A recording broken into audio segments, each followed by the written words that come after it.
बिस्मिल्लाहिर्रहमानिर्रहीम, welcome back. आज बहुत डिफरेंट सी वीडियो करने लगी हूँ मैं।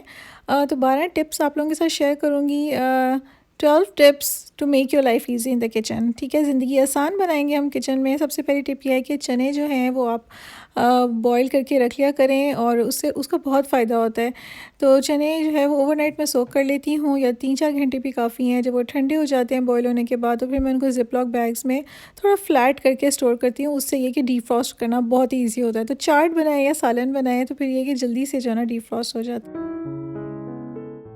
और सेकंड टिप मेरी इंतहाई यूज़फुल है, और ये क्या होता है कि हम अक्सर ऐसी वेजीज़ ले आते हैं जो बहुत जल्दी ख़राब हो जाती हैं, तो हम उनको स्टोर नहीं करके रख सकते। तो यहाँ पर देखें, गाजर मैंने गोल काट के इनको मैंने थोड़ा सा 2-3 मिनट जो है ना गर्म पानी में बॉईल कर लिया है। ब्लांच कहते हैं इसको। तो बहुत ज़्यादा कुकिंग नहीं की है। और कुछ वेजीज़ जो है ना मैंने वो कट करके लंबी लंबी और डिफरेंट शेप्स में कट करके रख सकते हैं। टमाटर स्टोर किए हैं मैंने, हरी मिर्चें वगैरह। तो इससे ये होता है कि जब हमने चाइनीज़ कुकिंग करनी होती है या कोई हमने स्नैक्स बनाने होते हैं, तो फिर जल्दी से जो है ना हम इन वेजीज़ को निकालते हैं। और चूँकि कम्बिनेशन में यूज़ होती हैं, तो फिर जो है ना छोटे छोटे पैकेट सही रहते हैं। और ये वो टमाटर हैं जो मैं फ्रीज़ करके रखती हूँ। इससे ये बड़ा फ़ायदा रहता है कि जो है ना, एक तो जल्दी ख़राब नहीं होते, दूसरा छिलका बड़ी जल्दी से उतर जाता है इसका। थर्ड टिप मेरी ये है कि आप अगर अपने टमाटरों को इस तरह से भी महफूज कर सकते हैं कि टमाटर आप हल्के से बॉईल कर लें और उसके बाद जो है ना उनका छिलका उतारें और उनको ब्लेंड कर लें। ब्लेंड करके फिर आप उसको चाहे क्यूब्स में फ्रीज़ कर लें, या अगर आपने 1-2 दिन में यूज़ करना है तो आप किसी एयर टाइट कंटेनर में भी डाल के रख सकते हैं। तो यूजली जो है ना मैं आइस क्यूब में जो है ना इसको फ्रीज़ कर लेती हूँ। और अब आते हैं टिप नंबर 4 की तरफ, और ये जो है ना ये मेरी पर्सनल बहुत ही फेवरेट है। तो क्या होता है कि गार्लिक जिंजर जो है ना मुझे फ़्रेश ही यूज़ करना पसंद है, तो मैं फिर जो है ना काफ़ी ज़्यादा इसको मैं बना के रख लेती हूँ, तो मेरे आराम से 1-2 महीने निकल जाते हैं। तो ये आप थोड़ा भी बना सकते हैं 1 हफ़्ते के हिसाब से। तो अगर आप इसको पानी डाल के ब्लेंड कर लें, तो फिर चाहे आप इसको जार में डाल के जल्दी जल्दी यूज़ कर लें, या आप फ्रीज़ करना चाहें, जिस तरह से भी आपको सही लगता है। या फिर जो है ना आप चॉप कर लें, क्योंकि चॉप जो गार्लिक होता है, जिंजर होता है, उसका ज़रा फ्लेवर और खुशबू जो है ना वो ज़्यादा अच्छी लगती है। वैसे भी मैंने नोटिस किया है कि जो लिक्विड फॉर्म में होता है वो ये बहुत छींटे बहुत उसके निकलते हैं जब भी हम उसको ग्रेवी में मसाले में जो है ना बनाने की कोशिश करते हैं।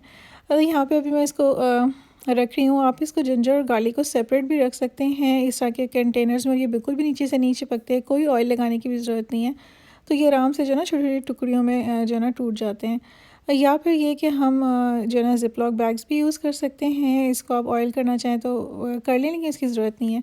तो यहाँ पे जो है ना मैं स्पून की मदद से सारे ज़िप-लॉक बैग्स में जो है वो मैं फिलिंग डाल रही हूँ, और इसको जो है ना मैं ऊपर से थोड़ा प्रेस करूँगी ताकि बिल्कुल फ्लैट सा हो जाए। फ्लैट होने से ये होता है कि आराम से जो है ना टुकड़े इसके टूट जाते हैं, और बस ये कि सारी एयर निकाल के तो हम इसको बैग को बंद कर देंगे। अगेन हम आइस क्यूब ट्रेज़ भी यूज़ कर सकते हैं। तो अगर आपने इसको बिल्कुल लिक्विड फॉर्म में बनाया है तो उस पे बहुत ही ईज़ी रहता है। तो ख़ैर मेरा जो प्रेफर्ड मेथड है वो है कि मैं बड़ा सा कुकी ट्रे लेती हूँ, या कोई बड़ी सी आप प्लेट ले सकते हैं, ट्रे ले सकते हैं। उसको हल्का सा ऑयल कर लें, या फिर आप बटर पेपर बिछा दें, और उसके ऊपर जो है ना ये मैं सारा चॉप हुआ हुआ गार्लिक जिंजर इसका अच्छे तरीके से स्प्रेड कर देती हूँ हाथ से। और उसके बाद जो है ना फिर ये कि मार्क्स लगा लेंगे हम छुरी की मदद से, क्योंकि जब एक दफ़ा ये फ्रीज़ हो जाता है ना, तो फिर ये बिल्कुल जो आप जिस तरह की शेप चाह रहे हैं वैसे ही जो है ना नहीं होएगी। वो कोई पीसेस बड़े कोई छोटे होंगे, तो उसमें भी कोई इशू नहीं है। अगर आप उस तरह से करना चाहें कि ये कि फिर आपको डिफ़िकल्ट लगेगा इसको उतारना, तो फिर ये कि मैं मार्किंग करके तो इसको मैं रख देती हूँ फ्रीज़र में। तो मैं ऊपर जो है ना क्लिंग फिल्म लगा रही हूँ ताकि स्मेल ना फैले, बाकी चीज़ों में ना जाए हमारी फ्रीज़र की।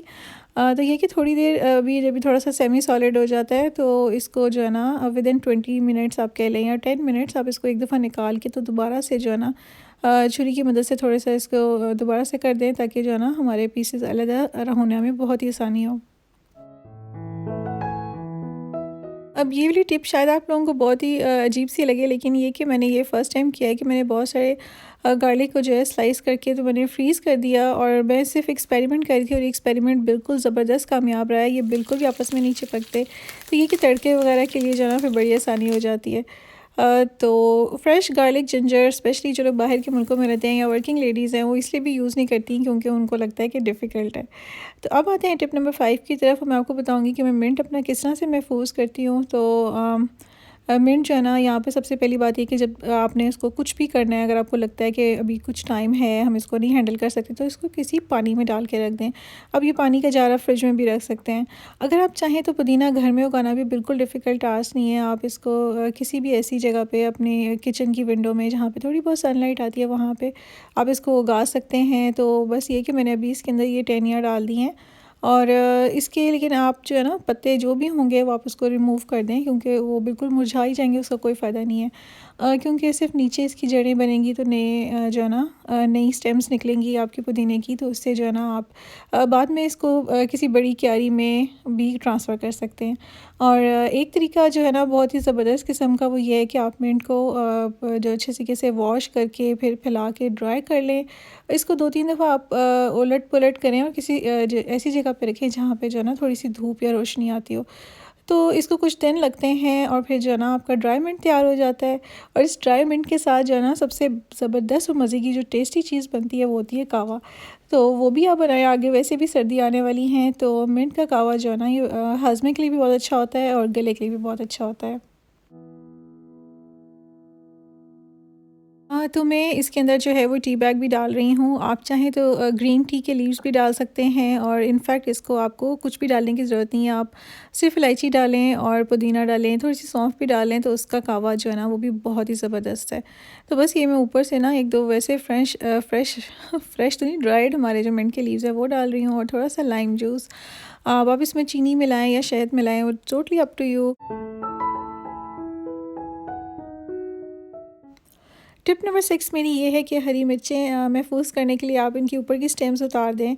अब आप इसके बाद जो है इसको फ्रिज में रखेंगे किसी कंटेनर में डाल के, तो बहुत देर तक ही सही रहेंगी। अब चाहें तो नीचे जो है ना कोई पेपर टॉवल भी बिछा सकते हैं।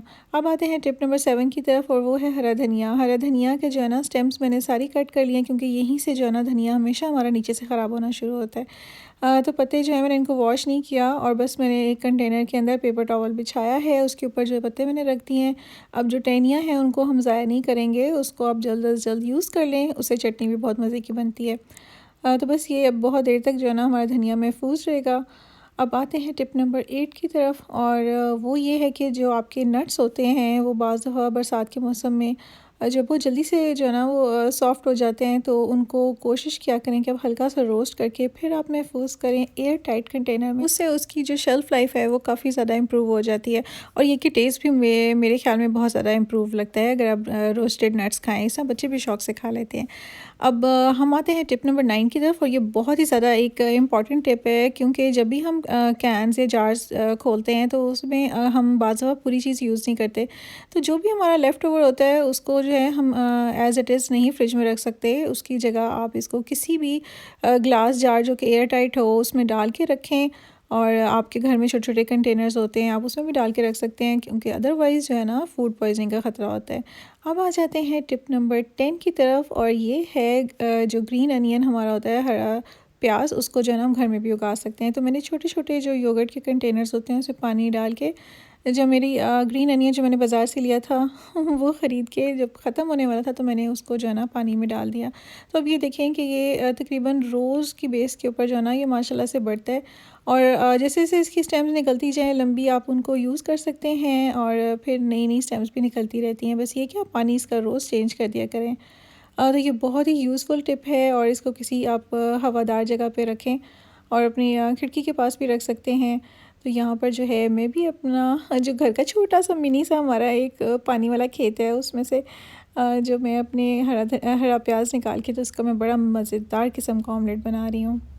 टिप नंबर 11 ये है कि सब्जियां काटते हुए कोई छोटा कंटेनर अपने पास रख लें, ताकि छिलके जो हैं आप उसके अंदर डालते जाएं और मेस बिल्कुल भी ना मचे। टिप नंबर 12 ये है कि आप जब भी चिकन या कोई भी मीट धो के फ्रिज में रखते हैं, तो उसको हमेशा सबसे नीचे वाले खाने में रखें, ताकि ऊपर से कोई भी ड्रिपिंग गिर के तो दूसरे फूड को जो है ना स्पॉइल ना करे, यानी कि ख़राब ना करे। टिप नंबर 13 ये है कि बेकिंग सोडा जो है उसका एक बॉक्स लें, और उसका मुंह खोल के तो उसको फ्रिज में रख दें। अब महीने 1.5 महीने के बाद अब इस बॉक्स को चेंज कर दिया करें, तो उससे ये कि ये सारी की सारी फ्रिज में जो स्मेल होती है ये इसको एब्जॉर्ब कर लेता है, और आपका फ्रिज जो है ना वो बहुत ही फ्रेश लगता है।